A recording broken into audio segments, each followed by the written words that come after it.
오늘 우리에게 주신 하나님의 말씀은 마태복음 16장 13절에서 19절까지의 말씀입니다. 마태복음 16장 13절에서 19절까지의 말씀, 저와 여러분이 한 절씩 교독하도록 하겠습니다. 예수께서 빌립보 가이사랴 지방에 이르러 제자들에게 물어 이르시되 사람들이 인자를 누구라 하느냐? 이르되 더러는 세례 요한, 더러는 엘리야, 어떤 이는 에레미야나 선지자 중에 하나라 하나이다. 이르시되 너희는 나를 누구라 하느냐? 시몬 베드로가 대답하여 이르되 주는 그리스도시요 살아계신 하나님의 아들이시니이다. 예수께서 대답하여 이르시되 바요나 시몬아, 내가 복이 있도다. 이를 내게 알게 하니는 혈육이 아니요 하늘에 계신 내 아버지시니라. 또 내가 내게 이르노니 너는 베드로라. 내가 이 반석 위에 내 교회를 세우리니 음부의 권세가 이기지 못하리라. 내가 천국 열쇠를 내게 주리니 내가 땅에서 무엇이든지 매면 하늘에서도 매일 것이요 내가 땅에서 무엇이든지 풀면 하늘에서도 풀리리라 하시고. 아멘. 아멘. 할렐루야. 할렐루야. 이 밤에 하나님의 말씀 앞에 나온 여러분에게 하나님의 동행하심이 함께하는 줄로 믿습니다. 또한 말씀을 들은 후에 기도하며 나아갈 때에 그 기도 가운데 하나님의 응답이 있을 줄로 믿습니다. 이 시간 우리를 이곳으로 부르신 하나님의 뜻을 생각하며 마음을 열고 이 말씀 가운데 함께 귀를 기울이길 바라겠습니다. 아멘. 오늘 말씀은요, 예수님께서 빌립보 가이사랴 지방에 이르렀다, 이 장소가 중요한 말씀입니다. 빌립보 가이사랴 지방, 여러분 귀에 익숙하십니까? 빌립보 가이사랴, 이곳은 새로 생긴 도시입니다. 이스라엘의 분봉왕 헤롯 빌립 2세라는 분봉왕이 지은 도시입니다. 그래서요, 로마의 황제 가이샤에게 잘 보이기 위해서 그 도시의 이름에 가이샤라는 단어를 넣고 자기 이름 빌립이란 이름을 넣고 싶어서 빌립보 가이샤라는 도시를 만든 것입니다. 로마 황제를 지칭하는 단어를 쓰고 본인의 이름을 집어넣어서 만든 도시이죠. 굉장한 애정과 애착이 있는 도시를 만든 것입니다. 황제와 왕의 이름이 들어간 곳, 그 도시의 이름만으로도 이 도시가 어떠한 곳인지 우리는 짐작해 볼 수가 있을 것입니다. 역사학자들에 의해서 실제로 이 도시의 유적을 찾아보았을 때 로마의 황제를 신으로 모시는 신전이 있었다라는 조사 결과가 나오기도 합니다. 로마의 황제가 신으로 받들여지는 곳, 빌립보 가이샤, 이 곳에 오늘 예수님이 방문하신 것입니다. 이 빌립보 가이샤라는 곳은요, 그 자리가, 위치가 어느 곳이냐면 이스라엘의 최북단입니다. 쉽게 말하면 이스라엘이 있는데 유럽과 가장 가까운 쪽 땅이라고 생각하면 됩니다. 옛날 이스라엘로 말하면 단, 예루살렘 쪽에서 제일 끝쪽 멀리에 있는 단이라는 지역인데 그곳이 바로 이 빌립보 가이샤라는 곳입니다. 그곳으로부터 약 40km 정도 내려오면 예수님께서 주로 활동하시던 갈릴리라는 곳이 있게 되어지는 것입니다. 오늘 예수님께서는 이 도시에 찾아오셨습니다. 가장 변방, 가장 끝이지요. 예수님께서 예루살렘으로 가는 길과는 반대쪽에 있는 길입니다. 근데 예수님께서 특별히 이 곳을 찾아오셨습니다. 왜 찾아오셨을까요? 빌립보 가이샤, 인간이 신으로 높임을 받는 그곳에 실상 인간으로 오신 참 신이신, 참 하나님이신 예수님께서 그곳을 방문하셨습니다. 가짜 신의 도시에 진짜 신이 찾아오신 것이죠. 여기서부터 오늘 본문은 심상치가 않은 본문이 되어지는 것입니다. 이 도시에 예수님께서 제자들을 데리고 오셨어요. 그리고 이 도시에서 예수님께서 무언가를 하십니다. 그 무언가가 무엇일까요? 로마 황제의 신전을 때려 부셨을까요? 무언가 어떤 대단한 이적을 이 땅에서 펼치셨을까요? 그런 것이 아니라요, 이곳에 오셔서 예수님은 제자들에게 질문을 하십니다. 근데 이 질문이 너무나도 중요합니다. 그래서요, 예수님께서는 왜 이 질문을 제자들에게 하셨을까라는 것을 우리가 함께 살펴보길 원하고요, 그리고 이 질문이 오늘을 살아가는 크리스찬인 나에게 어떠한 의미가 있는가라는 것을 우리가 또 함께 나눠볼 수 있기를 바라겠습니다. 이 질문 가운데 예수님께서는 우리의 대답을 듣기를 원하시는 줄로 믿습니다. 아멘. 고백, 대답하여 이르되, 그 첫 번째, 예수님께서 물으십니다. 우리 15절의 말씀을 함께 읽도록 하겠습니다. 시작. 이르시되 너희는 나를 누구랴 하느냐. 아멘. 예수님은요, 제자들에게 물었어요. 너희들은 나를 누구라 하느냐? 너희들은 나를 누구라 하느냐? 이 말씀이 예수님께서 제자들에게 하고 싶었던 말씀입니다. 이 대답이 너무나 중요한 거예요. 근데 이 대답을 이끌어내기 위해서 예수님은 그의 앞선 질문을 먼저 하십니다. 13절의 말씀입니다. 13절 말씀 함께 읽도록 하겠습니다. 시작. 예수께서 빌립보 가이사랴 지방에 이르러 제자들에게 물어 이르시되 사람들이 인자를 누구라 하느냐. 아멘. 아멘.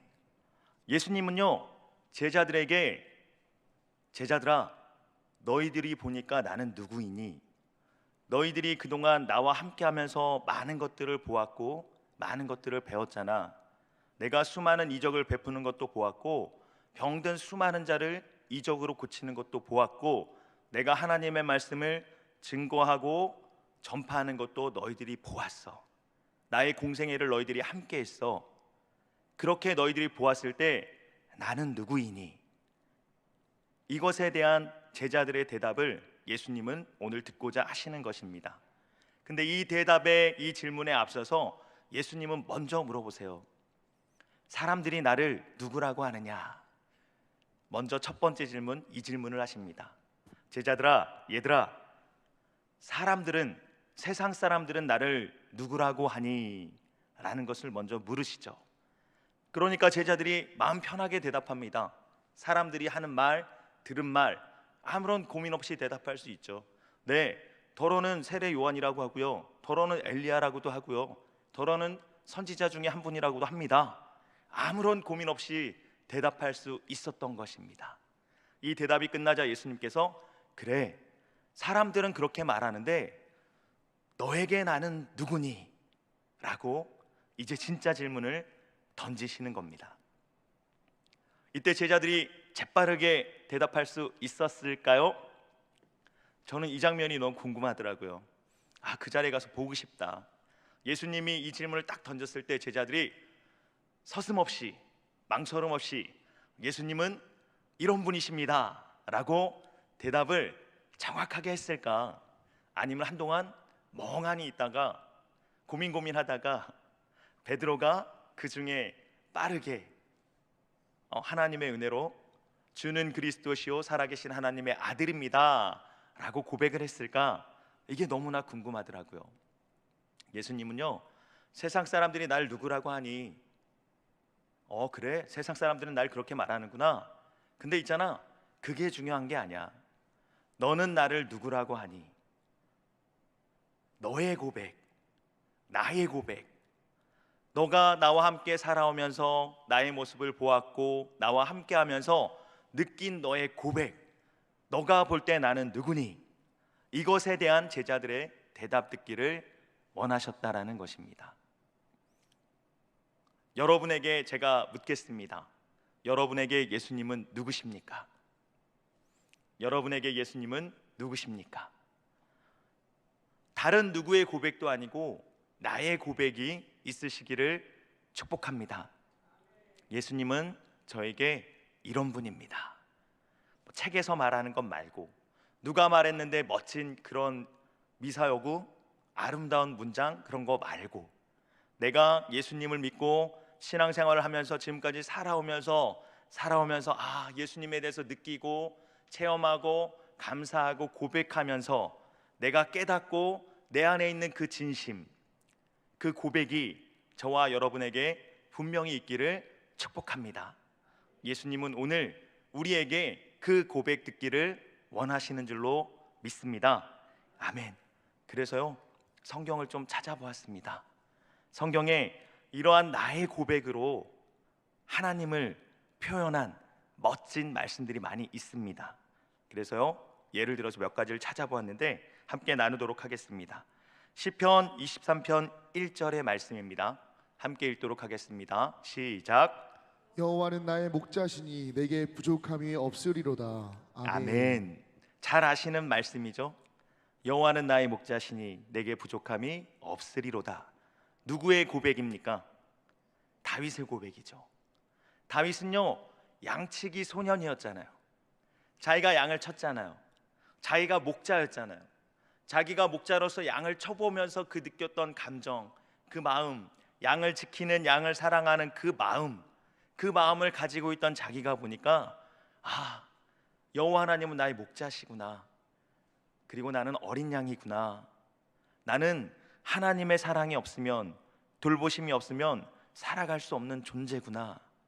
누가 가르쳐 준 게 아니고 누가 지식으로 강요한 것이 아니라 자기가 목자 생활을 하면서 깨달은 그 하나님에 대한 고백을 여호와는 나의 목자십니다. 여호와께서 나의 목자시니 내게 부족함이 없습니다. 라는 나의 고백으로 나아가는 것이죠. 이러한 고백이 우리에게도 있기를 축복합니다. 아멘. 이어서 사무엘하 22장 20절 말씀입니다. 함께 읽도록 하겠습니다. 시작. 여호와여 주는 나의 등불이시니 여호와께서 나의 어둠을 밝히시리이다. 아멘. 아멘. 누구의 고백일까요? 사무엘 하니까 아마도 다윗의 고백일 거라고 생각하시면 되는데요, 다윗의 고백입니다. 사무엘하가 끝나가는 그 시점에 노년기에 접어든 다윗의 고백입니다. 여호와여 주는 나의 등불이시니 나의 어둠을 밝히시리이다. 내가 지금 어둠 가운데 있고 내 인생이 어둠 가운데 있을 때, 내 인생이 어둠 가운데 있어서 아무것도 보이지 않을 때, 칠흑 같을 그때에 여호와께서 등불처럼 내 발을 밝혀주시고 내 나갈 길을 보여주셨다라는 그러한 체험, 그러한 고백에 대한 고백인 줄로 믿습니다. 그러한 체험에 대한 다윗의 고백인 줄로 믿습니다. 출애굽기 15장 2절의 말씀 우리 함께 보도록 하겠습니다. 함께 읽겠습니다. 시작. 여호와는 나의 힘이요 노래시며 나의 구원이시로다. 그는 나의 하나님이시니 내가 그를 찬송할 것이요 내 아버지의 하나님이시니 내가 그를 높이리로다. 아멘. 홍해를 건너고 나서 모세가 올려드린 고백입니다. 여호와는 나의 힘이요 노래시며 나의 구원이시로다.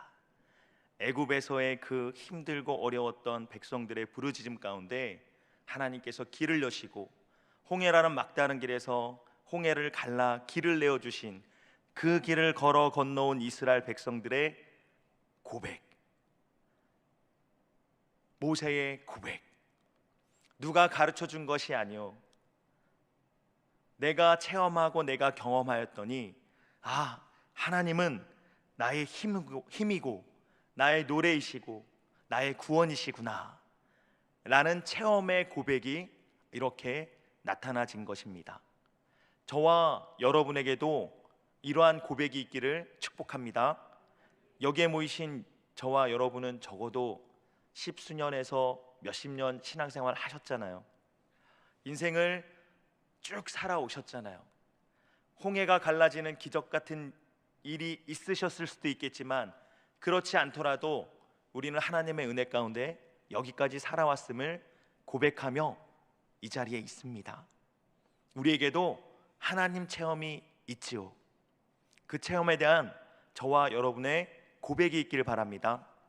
남의 고백만 막 듣는 것도 은혜롭고 좋지만 내게 역사하신, 내게 체험케 하신 그 하나님을 나의 언어로, 나의 믿음으로 고백하며 나아갈 수 있는 저와 여러분이 되시기를 축복합니다. 아멘. 몇 가지 더 준비했는데요. 궁금하신 분은 새벽 설교를 보시면 되겠습니다. 네, 고백 대답하여 이르되 그 두 번째 베드로가 대답합니다. 우리 16절의 말씀 함께 읽도록 하겠습니다. 시작. 시몬 베드로가 대답하여 이르되 주는 그리스도시요 살아계신 하나님의 아들이시니이다. 아멘. 아멘.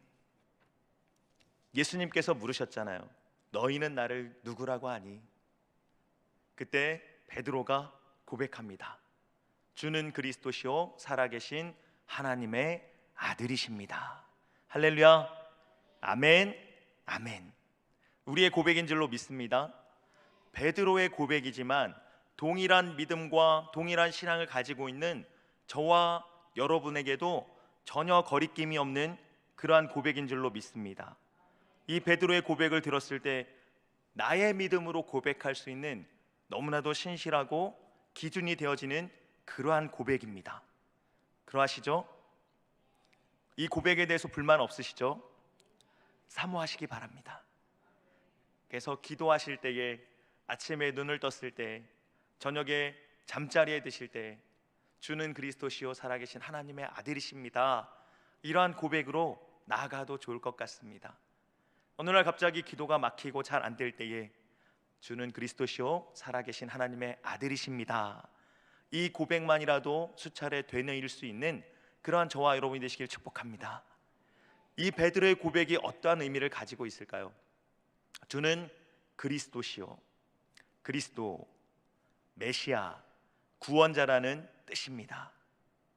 나를 죄에서 구원하여 주시리, 나를 죽음에서 건져 주시리, 나의 죄악을 대신 감당하여 주시어서 내가 죄의 싹스로 사망에 이르는 것이 아니라 구원을 받게 되고 하나님의 자녀로 칭함을 받게 되고 그리하여서 하나님의 아들 된 권세, 자녀 된 권세를 누리며 살아가게 하시고 훗날에는 하나님 곁에서 하나님을 찬양하며 기뻐하며 영생을 누릴 존재로 이끌어 주시는 분, 구원자, 메시아, 그리스도인 줄로 믿습니다. 아멘. 베드로는 이러한 고백이 있는 거예요. 예수님께서 너는 나를 누구라고 하느냐? 너가 지난 나의 몇 년 동안의 삶을 함께 보았잖아. 보고 나니까 너의 눈에는 내가 어떠니? 너의 눈에도 내가 엘리야로 보이니? 너의 눈에도 내가 선지자 중 하나로 보이니? 너가 체험한 나는 누구 같니? 베드로가 생각합니다. 그렇지. 내가 보아온 예수님은 엘리야도 선지자도 아니시지. 이분은 바로 메시아셔, 그리스도이셔, 나의 구원자이셔. 그의 체험에서부터 나온 믿음의 고백인 줄로 믿습니다. 베드로가 예수님과 동행하면서 느낀 그것은 사람의 그것이 아니에요. 아, 이분은 구원자시구나, 이분은 메시아구나. 그동안 성경에 기록되어져 있던 그 다시 오실, 그 우리를 위해 오실 그분, 메시아가 바로 이분이시구나 라는 것을 깨달은 것입니다. 그리고 오늘 고백으로 올려드린 것입니다. 그리고 그러한 동일한 고백으로 오늘 저와 여러분이 고백하며 나아가는 줄로 믿습니다. 우리의 그리스도, 예수 그리스도를 믿는 믿음 가운데에 날마다 고백하며 나가는 저와 여러분이 되시기를 축복합니다. 아멘. 그리고 베드로의 고백이 하나 더 있지요. 살아계신 하나님의 아들이십니다. 아멘. 살아계신 하나님의 아들이십니다. 살아계신이 왜 중요할까요? 그냥 하나님의 아들이라고 하면 안 될까요? 살아계신 하나님의 아들, 살아계신 하나님의 아들. 여러분, 호랑이가 무서워요, 귀여워요? 여러분, 호랑이 가까이서 보았습니까? 애기 호랑이 말고 큰 호랑이, 무지무지 무섭죠. 가까이 오는 거는 너무 무섭고요, 멀리서 봐도 그 소리만 들어도 굉장히 무섭습니다. 호랑이가요. 근데 그 호랑이가 죽었어요. 죽은 호랑이가 제 앞에 있어요. 제가 무서울까요? 무서울까요? 아니죠. 살아있는 호랑이는 무섭지만 죽어있는 호랑이는 무섭지 않습니다. 이런 이야기가 있습니다. 어느 마을에 부모님의 말씀을 아주 잘 듣는 효자들이 살고 있었다고 합니다. 그래서 이 효자들이 부모님의 말씀을 하나도 어기지를 않고요, 부모님을 너무나 잘 모시고 그렇게 평생을 잘 모시고 살았다고 합니다. 그래서 이 부모님이 이제 연로하셔서 나이가 드셔서 돌아가실 때 그 아들에게 유언의 말씀을 남기고 돌아가세요. 그때 마을 사람들이 이렇게 생각합니다. 아, 저 효자들이 살아생전에 부모님 말씀도 하나도 어기지 않고 그렇게 잘 지키면서 살았으니까 저 유언의 말씀도 잘 지키면서 살겠지 라고 생각했는데, 이 아들이 부모님이 돌아가시고 나니까 이제는 자기 마음대로 자기 뜻대로 살더랍니다. 이해가 되십니까? 살아계신 부모님의 말씀은 잘 들었지만 돌아가신 부모님의 말씀, 그것은 이 아들에게 그만큼 능력이 없었다라는 것이죠. 살아있다라는 것은요, 능력이고요, 그분의 통치입니다. 살아계신 하나님이라는 표현은 전능하신 하나님께서는 지금도 살아계시며 지금도 나를 통치하시고 이 우주 만물을 통치하시며 다스리신다는 고백입니다. 하나님은 살아계시기 때문에 하나님이십니다. 예를 들어서 하나님이 살아계셨는데 천지 만물을 다 창조하셨어요. 그리고 어느 순간 하나님이 돌아가셨어요. 그럼 여러분, 이 하나님의 말씀을 지키며 살아가는 의미가 있을까요? 하나님이란 분이 온 우주 만물을 만들고 다 우주의 질서를 만드셨는데 언제 돌아가셨대. 근데 있잖아, 성경 말씀을 주셨어. 우리가 이걸 지키면서 살아야 돼. 힘이 있을까요? 능력이 있을까요? 통치가 있을까요? 하나 더 예를 들어보면, 호랑이 없는 굴에 누가 대장이라 그러죠? 자꾸 까먹어요. 호랑이 없는 굴에 여우가 대장인가요? 이런 말이 있죠. 아닌가요? 호랑이가 없으면 여우가 대장이 됩니다. 그 굴에서. 하나님이 없으면 누가 대장이 될까요? 호랑이가 대장이 될까요? 인간이 대장이 될까요? 인간이 대장이 됩니다. 하나님이 없으면, 하나님이 죽으시면 인간의 세상이 옵니다. 인간의 뜻대로, 인간의 마음대로, 인간의 방법대로, 인간의 욕망대로 세상을 다스리며 지배하며 살겠죠. 그 욕망대로. 그러면 하나님의 말씀을 지키며 살려고 할까요? 하나님이 죽으셨다라면? 절대 그렇지 않을 거라는 것이죠. 살아계신 하나님이라는 고백은 우리에게 있어서 너무나도 중요합니다. 하나님의 능력, 하나님의 통치를 의미하고 있기 때문입니다. 그 살아계신 하나님께서 우리를 죽음에서 건지시는 능력도 있으신 것이죠. 그리고 우리를 부활시키시는 능력도 능히 있으신 것이죠. 그렇기 때문에 우리의 고백 가운데 살아계신 하나님에 대한 고백이 정확하게 있어야 되는 줄로 믿습니다. 살아있음이 하나님의 능력이요, 전능하심이요, 그리고 오늘날 우리를 이끌어 가시는 통치, 그것이 되는 줄로 믿습니다. 그래서 성경을 보면요, 요한복음 6장 57절은 이렇게 말씀합니다. 예수님의 말씀이신데, 살아계신 아버지께서 나를 보내심에 내가 아버지로 말미암아 사는 것 같이 나를 먹는 그 사람도 나로 말미암아 살리라. 아멘. 예수님께서도 하나님을 말씀하실 때 살아계신 아버지께서라고 말씀을 하셨다라는 것입니다. 그러므로 여러분, 기도하며 나아가실 때에 살아계신 하나님 아버지라는 고백들도 여러분의 기도 가운데 더하여지실 수 있기를 바라겠습니다.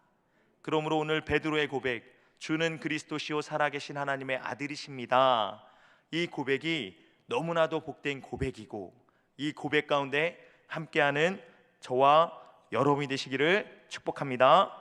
그리고 또한 그와 같은 나만의 고백, 나만의 하나님, 그것을 묵상하시고 고백할 수 있는 우리가 되시기를 또한 축복합니다. 아멘. 고백 대답하여 이르시되 그 세 번째는 천국 열쇠를 받았습니다. 18절에서 19절 말씀 교독하겠습니다. 또 내가 내게 이르노니 너는 베드로라. 내가 이 반석 위에 내 교회를 세우리니 음부의 권세가 이기지 못하리라. 내가 천국 열쇠를 내게 주리니 내가 땅에서 무엇이든지 매면 하늘에서도 매일 것이요 내가 땅에서 무엇이든지 풀면 하늘에서도 풀리리라 하시고 아멘. 아멘. 놀라운 말씀이죠. 베드로에게 예수님께서 천국 열쇠를 주셨습니다. 그래서 네가 땅에서 무엇이든지 매면 하늘에서도 매일 것이고 네가 땅에서 무엇이든지 풀면 하늘에서도 풀리리라 라고 말씀하여 주십니다. 천국 열쇠. 쉽게 말하면 무엇일까요? 내가 하나님 이렇게 되게 해주세요 라고 하면 하늘에서 되게 해주시겠다는 말씀입니다. 하나님 이렇게 안 되게 해주세요 그러면 하늘에서 그렇게 안 되게 해주시겠다는 그러한 말씀입니다. 놀라운 축복이죠. 별로 축복이 아닌가요? 천국 열쇠를 사모하시기 바랍니다. 이 천국 열쇠는 기도의 응답입니다. 나의 기도 가운데 하나님께서 함께 하시겠다라는 것입니다. 이 놀라운 천국 열쇠를요 오늘 예수님께서 베드로에게 주셨어요. 근데 주신 그 이유가 무엇인가요? 무엇 때문에 주셨나요? 베드로의 무엇? 베드로가 제자들 중에 11조를 가장 많이 했죠. 헌금을 가장 많이 했죠. 그래서 주신 거죠? 아니죠. 예수님께서 베드로에게 이 놀라운 천국 열쇠를 주신 그 단 한 가지는 바로 베드로의 고백 때문입니다. 주는 그리스도시요 살아계신 하나님의 아들이십니다. 이 고백 하나 때문에 예수님께서는 오늘 베드로를 칭찬하시고 베드로에게 이 놀라운 천국 열쇠를 주신 것입니다. 그렇다면 예수님은 저와 여러분의 고백도 기뻐하시는 줄로 믿으시길 바랍니다. 저와 여러분의 믿음 가운데 예수님은 나에게 이러한 분이십니다. 예수님은 나에게 이러한 분이십니다. 제 삶 가운데 예수님은 저에게 이렇게 체험되어졌습니다. 감사합니다 라고 고백하며 나아갈 때에 예수님께서 기뻐 받으시는 줄로 믿습니다. 아멘. 그리고 베드로에게 천국 열쇠를 주셨다라면 우리에게도 능히 주실 줄로 믿습니다. 그러한 믿음으로 나도 베드로와 같은 믿음의 고백으로 예수님께 나아가야겠다 결단하시는 저와 여러분이 되시기를 축복합니다. 아멘. 그래서요 저희는 지금 100일 감사 1000번째로 매일 10가지의 감사의 제목들을 적어 나가고 있습니다. 고백하고 있습니다. 여러분 어떤 고백으로 하루하루를 채우고 계신가요? 많은 것들로 채워 나가실 터인데 이제는 이러한 믿음의 고백도 하나씩 그 감사에 적혀 나갔으면 좋겠습니다. 주는 그리스도시요 살아계신 하나님의 아들이십니다. 그래서 감사합니다 와 같은 고백이 적혔으면 좋겠습니다. 여호와는 나의 힘이시요 나의 구원이시요 나의 반석이십니다. 앞에서 함께 나누었던 그 말씀처럼 나의 힘이 되신 여호와 하나님께서 오늘 저에게 이러한 일을 해주셔서 감사합니다 라는 고백이 우리의 감사일기에 적혔으면 좋겠습니다. 오늘 하루를 살아갈 때 이것을 해결하지 못하여서 앞이 캄캄하고 막막하였는데 빛 대신 하나님께서 길을 비추어 주시어서 이 문제를 해결하게 하여 주시니 감사합니다. 이러한 나의 믿음의 고백으로 우리의 감사일기 한 켠 한 켠이 적혀져 나간다면 너무나 좋을 것 같습니다. 너무나 복될 것 같습니다. 예수님도 기뻐하시고 그래서 천국 열쇠를 우리에게도 풍성하게 주실 줄로 믿습니다. 사랑하는 성도 여러분, 우리는 고백이 있어야 되는 줄로 믿습니다. 하나님에 대한 나의 고백, 예수님에 대한 나의 고백, 오늘을 살아가면서 예수님이 나에게 어떠한 분이셨습니다. 오늘을 살아가면서 하나님께서 나에게 이러한 능력으로 동행하여 주셨습니다. 오늘은 나의 목자가 되셨습니다. 오늘은 나의 산성이 되셨고 방패가 되어 주셨습니다. 오늘은 나의 능력이 되어 주셨고 힘이 되어 주셨습니다. 감사합니다. 이와 같은 고백으로 우리 한 날 한 날을 채워가시는 저와 여러분이 되시기를 축복합니다. 그리스도인의 고백은 하나님이 기뻐 받으시는 줄로 믿습니다. 그리스도인의 고백은 힘과 능력이 되는 줄로 믿습니다. 그리스도인의 고백은 우리를 죄의 위험에서 건져주는 우리의 축복이 될 줄로 또한 믿습니다. 그리고 힘들고 지칠 때 고백하며 나아가는 저와 여러분에게는 하나님의 힘과 능력이 함께하여 주실 줄로 믿습니다. 이 밤에 하나님을 찬양하고 예배하며 또한 뜨겁게 기도하며 나가실 터인데 나의 고백으로 기도하며 나가시길 바라겠고요. 또한 우리 하나님 앞에 기쁨으로 감사로 천국 열쇠를 주심을 감사하며 기도하며 나가는 귀하고 복된 밤이 되시기를 우리 주 예수 그리스도의 이름으로 축원합니다. 아멘. 기도하시겠습니다. 할렐루야. 살아계신 하나님 감사와 영광 올려드립니다. 이 귀하고 복된 밤에 우리를 불러주시어서 하나님을 찬양케 하여 주시옵시고 주의 말씀을 듣게 하여 주시옵시고 또한 간절히 믿음 가운데 기도하며 나갈 수 있는 귀한 자리를 허락하여 주심에 감사합니다. 이 밤 하나님께서 우리를 부르신 줄로 믿사오니 기도하며 나갈 때 전심으로 기도하게 하여 주시옵시고 아멘. 천국 열쇠를 받아 누리는 주의 자녀의 기쁨으로 기도하게 하여 주시옵시고 아멘. 하나님께서 반드시 이루신다라는 믿음으로 마음껏 기도하는 축복의 밤이 되게 하여 주시옵소서. 아멘. 감사하고 축복하며 우리 구주 예수 그리스도의 이름으로 기도하옵나이다. 아멘. 아멘.